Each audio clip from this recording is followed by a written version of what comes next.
Hi film fans, my name's Sam and welcome to It's Only a Film. Before we begin, don't forget to leave a like in the video, subscribe to the channel and hit the bell icon so you get the latest up-to-date news from this very channel on YouTube. For my first video, I thought I'd start with an absolute belter of a film, one of my all-time favourites. I'm going to be talking about Tim Burton's Batman from 1989.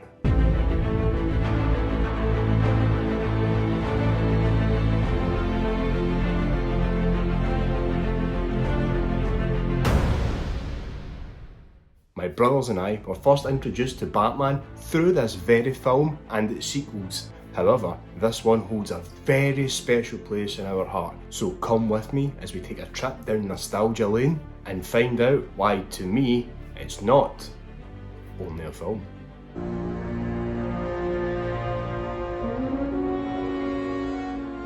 So, in this film, we've got Michael Keaton playing the dual role of Bruce Wayne and Batman.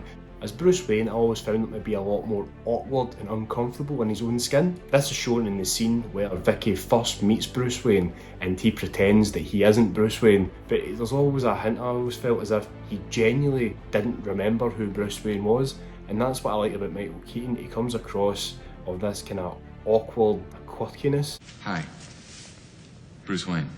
Are you sure? And later on, when he meets Knox and Vicky in the armour room, they're just after making fun of him, and he still willingly gives Knox a grant, so he comes across as this sort of eccentric millionaire. Oh, and give Knox a grant. Later on, the scene where they're having dinner together, him and Vicky are sitting at this ridiculously large table, so far apart. Vicky asks him if he normally eats his dinner in here, to which he says he doesn't even think he's been in this room before. The two of them decide to cancel their dinner and have a much more informal meeting with Alfred. They're sitting in the kitchen, Alfred's telling them a story about a young Bruce Wayne, and from that scene you get to see a bit of a strong connection between Alfred and Bruce, of Alfred taking care of a young Bruce Wayne at a young age. I always thought that this version of Bruce Wayne only ever really looked comfortable when he was wearing the batsuit, sort of as if he is Batman pretending to be Bruce Wayne. As Batman, he's intimidating, he gives off this vibe of otherworldliness. Even the way he moved was sort of strange and just added to the mystery of who this guy is. Later on, as an adult, I found out that the reason Batman moved a bit funny was because he couldn't move his neck. And when he's moving like this, I always thought it was just fit the character fine in this film, and it's not until later on you realise it was a necessity because he couldn't actually move his neck in a certain direction. No matter how intimidating the thugs are, he's always calm and brutal with his strikes. Just think of the scene where the thug with the knives is coming to him, doing the martial arts moves. Batman holds his ground, stands still, and one strike sends the guy flying to the ground. The Batsuit in this movie, I really loved it, although the Batsuit logo on his chest is slightly different. So at some point during the marketing, they must have changed the logo back to a more sort of normal looking Batman symbol, because the logo has like an extra points down at the tail, and when you compare the Batsuit logo to the one on the posters for the film's release, there is a notable difference there. I also think that sometimes the suit doesn't quite look right. It can look sort of off colour, sort of greyish, and it's also very rubbery at times, although the times when you do see this are few and far between, and throughout most of the film the suit really is a delight to see, although he couldn't move his neck.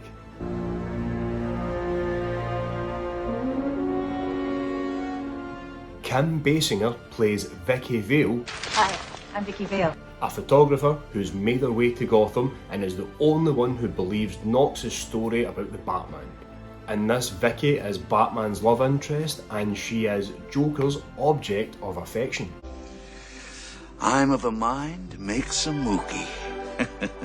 Now, as a kid, I thought Vicky Vale was the most gorgeous woman I'd ever seen up to that point in my life. But one thing Vicky does do in this film is put up with a load of rubbish from Bruce Wayne. There's a time when he gets caught lying to her because of Alfred getting the story mixed up. He's always making excuses to get away from her. I'm pretty sure there's a scene where he gets her drunk, and I don't think he's drunk at all, but she stays with him. There's enough mystery there. She follows him one time, she sees him putting down the flowers, she does a bit of research and finds out that his parents had died, so there is a bit of intrigue there, even though it does appear at first he's been nasty to her, but he really just doesn't want her to get too close in case she gets hurt and finds out that he's Batman. After spending her first night with Bruce Wayne, she even wakes up to this creepy sight of Bruce Wayne swinging upside down, sleeping with his elbows tucked out like a bat. Well, I'm not going to lie, even as a child I thought that was just weird. It was weird. I think I did read somewhere that Tim Burton wasn't the biggest fan of the source material and wanted to change a lot of things, and he was told he couldn't deviate too much from the character. But I think wee things like this is some of Tim Burton's initial ideas that were left in the script. But again, even the sight of a man sleeping upside down thinking he's a bat isn't enough to put Vicky Vale off of Bruce Wayne. Later on, the Joker sees a photo of Vicky and becomes very infatuated with her. He invites her to the museum. At this point, you don't know if the Joker wants to be with her or he wants to kill her. However, Batman arrives to save the day. There's a funny bit while they're escaping the Joker and his goons where Vicky lies to Batman about what her weight is, as if Batman's really going to care about that. About 108, I think. After lying about her weight, that basically gets Batman in a whole lot of trouble and he has to let go, saving Vicky's life, meaning he falls all the way to the ground and has to deal with the Joker thugs that are waiting down below. The scene where Vicky going down the Bat Tunnel always reminded me of Alice in Wonderland going down the rabbit hole, an entrance to a strange new world with this mysterious man beside her. This won't be the only time Vicky makes an appearance in the Batcave, because later on Alfred makes this ridiculous decision to let her in because he's worried that her and Bruce's relationship is going to suffer if Bruce doesn't tell her the truth. Even though this was his big secret, I can't hold it against Alfred too much. As a child, again, it didn't bother me. It didn't bother me at all that Alfred did this. And if I'm going to be honest here, I still don't have a major problem with it now. I don't think it's that big a deal. If that's going to be an unpopular opinion, please forgive me, but it's just, I still think it makes sense in the story. When I was younger, there was always another scene with Vicky that always gave me the creeps. Speaking as a young child who had this major crush on Vicky Vale, there's the scene where Joker has her up the top of the bell tower and he's dancing with her. Now she sees Batman in the distance and decides that to distract the Joker, she's going to start kissing his neck. Oh, I love purple. Young me would start shouting at the TV, "Stop it! Stop it! Stop kissing his neck! Stop it!" No matter how much my little heart couldn't accept that Vicky was kissing the Joker's neck, now I get it. She was distracting him, giving him enough time so that Batman sneak up on him and kick his ass.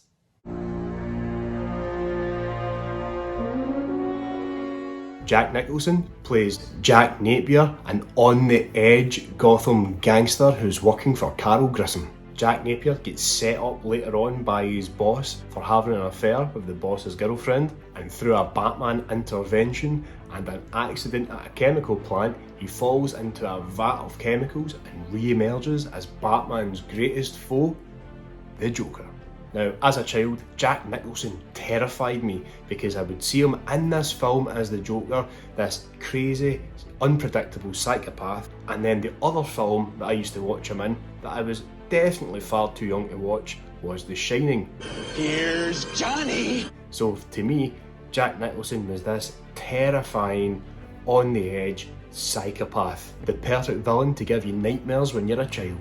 My brothers and I used to watch the scene where Jack falls into the vat of chemicals so much, we would have the VHS tape, we would rewind it, play it, rewind it, play it, that the tape got caught in the VCR machine and broke, and we were absolutely devastated. However, it was only jammed. We managed to get it open. My dad came to save the day. He unwound it all, got it all back in the tape, and we were good to go again. But this time we were very careful with hitting that rewind and play button. Now, the Joker himself has so many iconic lines in this film. Wait till they get a load of me. Get those wonderful toys. Ever dance with the devil in the pale moonlight? That last one in particular holds a special place in my heart, simply because to this day my mum still quotes that line and she has no idea which film it's actually from, but that's because we played that growing up so often that it was embedded into my mum's memory. And sometimes it's for absolutely no reason, just completely out of context, and it's hilarious. You ever dance with the devil by the pale moonlight? As a child, a really uneasy scene I used to watch was when he was in the underground plastic surgeons. Just gave me the creeps. And then when the Joker asks for a mirror and he sees his face, and all he can do is have this unnerving laugh, smash the mirror, smash the light, makes his way out of the plastic surgeons. Now you don't see his face yet, that big reveal's to come. He goes up and he confronts Carol Grissom, and then there it is, finally, the big reveal. You can call me Joker. That introduction to Joker is just phenomenal. It's up there with Batman's big introduction, but don't worry, we'll get to that later. There's also a few scenes that used to really interest me as a kid. There's a couple of scenes when the Joker tries to put sort of normal makeup back over his face to give people this impression that he is a normal person, although it can't disguise his grin. Now, I always used to try and work out how they managed to do this scene. There's a bit where he wipes his face with a tissue, so I thought what they would do is they would put the white makeup on the tissue, so when it looked as if he was wiping it away, he was actually wiping on the white makeup. But it turns out that's wrong. What the makeup department would do is they would get Jack Nicholson, they would put the Joker makeup on him, the prosthetics, the makeup, everything, and then they would then put a sort of skin tone makeup over that to give that effect, which I think just sounds even more amazing. In this film, I really do think Jack Nicholson steals every scene he's in. If it wasn't for his Joker, I don't know if this film would still be as iconic as it is, even though there's so many other really great parts in it. For me, Jack Nicholson's Joker really is the star of the show.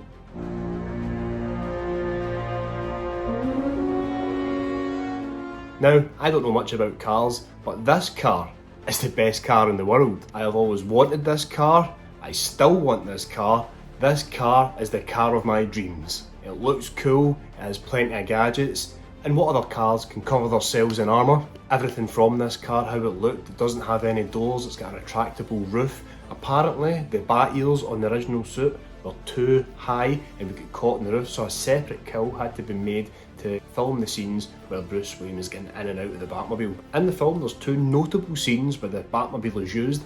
I would say the first one is the introduction to the car when Vicky Vale and Batman are fleeing the Joker and his goons, and the car you see for the first time gets covered in armour. He does the voice controls. Stop. And then they make the big escape to the Batcave. And the second is when Batman destroys Axis Chemicals and you get to see a few other gadgets coming from the Batmobile.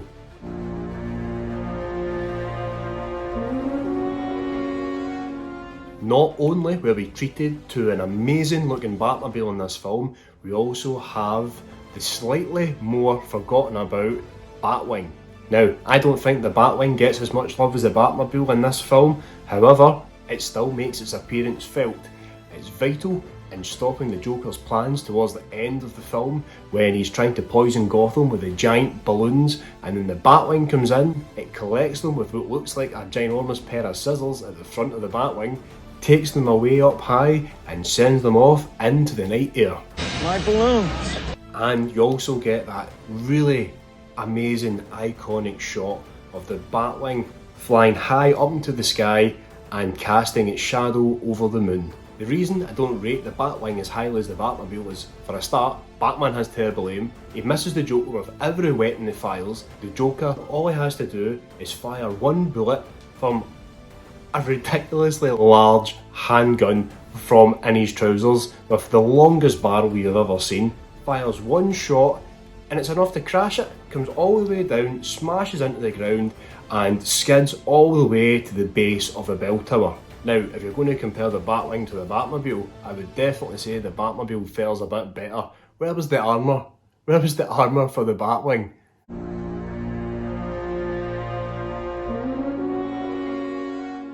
Carol Grissom is Jack's boss, who sets Jack up at Axis Chemicals for having an affair with his girl.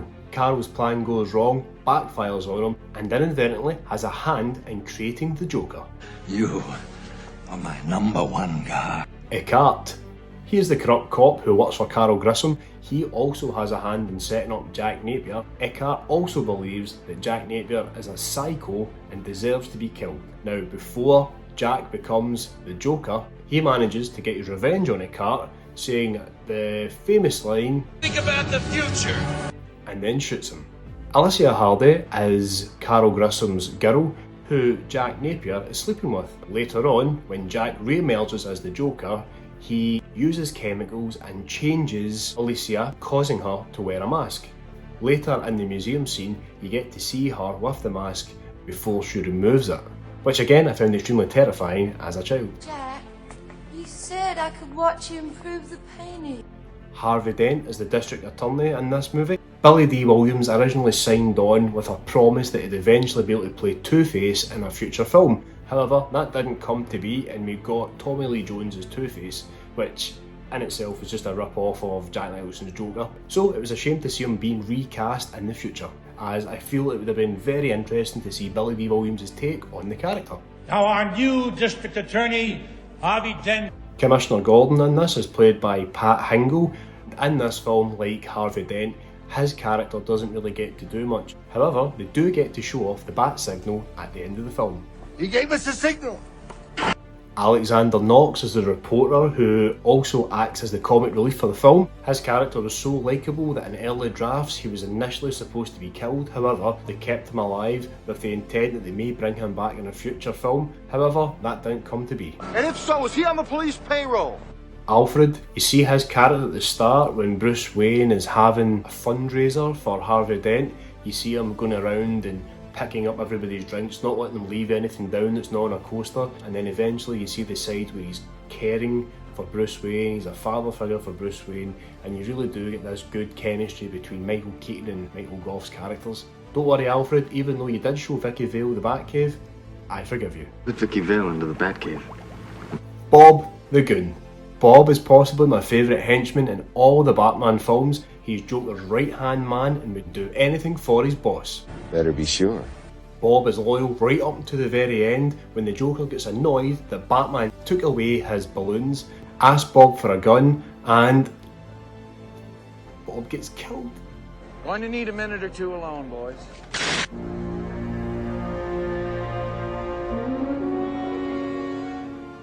Oh, the Prince soundtrack. I'm not a fan. I wasn't a fan when I was younger, and I'm still not a fan now. When I was a child, I didn't even know who Prince was. The scene in the museum when Joker's vandalising the paintings, I think that's the only scene where the songs fit. Anywhere else in this film, they don't seem to fit. They don't match Burton's view or what he had of Gotham and his kind of story for Batman. I do think I read somewhere, if I remember, that he was kind of forced to add in these pop songs. At times he didn't really have a say in it, he was told he had to, but when you get back in it really dates it. When you watch it nowadays, you've got this Prince music who just really does date the film. And where is the Batman? On the other hand, you've got Danny Elfman's musical score, which is just phenomenal. From the very beginning, when you've got the Warner Brothers sign, it changes, it fades to black, you've got the dark Gotham night sky, the camera runs down this corridor and winds and twists and turns before it opens back up again to reveal that you're looking at the Batman symbol. And all the while, Danny Elfman's score is building and building and building, and that right away at the very beginning sets the tone for a dark, atmospheric, gothic adventure.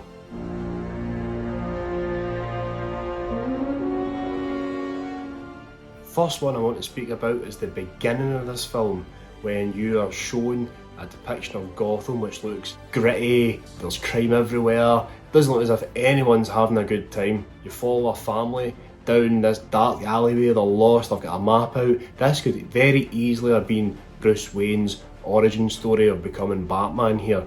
When eventually the family do get mugged, the whole while Batman is actually watching the muggers do this. The muggers are sitting counting their winnings. One of them begins to become very nervous. He starts talking about the legend, the myth of the Batman. The other guy's being sceptical, and all the while in the background you see Batman slowly making his way towards them. The use of these two thugs discussing Batman, I feel, really works for introducing the character. And then when Batman is finally behind them, he scares them, the two guys try to run, they bring a gun out, they shoot him.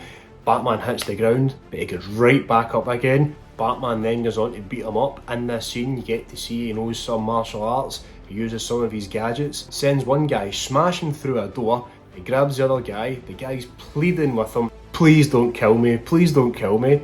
But nope, Batman doesn't want to kill him, he wants him to tell his friends about him. What are you? I'm Batman. There it is, that iconic line. That is by far the best introduction to a superhero ever. And I mean ever. That is just phenomenal. Another really great scene to watch is the Axis Chemicals setup of Jack Napier. This scene essentially leads to the origin of Joker. While Jack Napier's in the building, the police arrive, Batman arrives, a conflict happens between everybody. Jack Napier kills a cart, Batman deflects bullets with his gauntlets, causes glass to shatter and hit Jack in the eyes, causing him to tumble backwards over a banister. Batman tries his best to save him, but he's just unable to as it slips out of his hand and falls into that vat of chemicals. Batman then has to make his escape from the police. He uses his smoke pellets, he uses his grappling gun, and eventually he manages to get away. Oh my God. This scene ends with the Joker's bleached hand reaching up out of the chemicals. Another scene I did touch on earlier on is the scene when Joker has Vicky Vale at the museum. This scene is great for Batman's big entrance, his first conflict with Joker, how Batman uses his gadgets, the Batmobile that fights off the goons. This is a real fun, exciting scene. A more sort of intimate scene is when Bruce goes to Vicky's apartment to tell her that he is Batman. He can't quite do it, but he really wants to tell her that. And then there's a knock at the door, it's the Joker. This is the scene where Bruce Wayne tries to have a confrontation with the Joker and says the famous line, Lights out! Now you want to get nuts? Come on, let's get nuts. the Joker takes his shot, thinks that Bruce Wayne is now dead. Vicky finds a dented silver tray which Bruce used as body armour to stop the Joker from killing him. Now, even as a kid thought, well, how did he know that the Joker wasn't going to shoot him in the face? I think that was a chance he took, but it also shows that this Bruce Wayne is crazy. And as he says, Come on, let's get nuts. and the final scene I want to talk about is the ending. Batman makes his way up the bell tower, and then by the time he gets to the top, Batman has to deal with a couple of other villains, and then he sees Joker and Vicky Vale dancing. When Batman finally gets his hands on Joker, Have you ever danced with the devil in the pale moonlight? the two of them have a fight. Joker tries to make one last escape in a helicopter, but that goes wrong for him, and one thing leads to another, and the Joker falls to his death from the top of the bell tower. The last thing you're seen of him is a motionless Joker with a pair of chattering teeth laughing beside him. Well, film fans, thanks for watching the video. That was Why I Love Batman from 1989. I hope I got across exactly just how much I really love this film. It was part of my childhood, and I have countless happy memories watching this film growing up. And that's why, to me, Batman is not only a film. Don't forget, if you like what you see, hit the like button, subscribe to the channel, and I'll see you in the next video. Bye for now.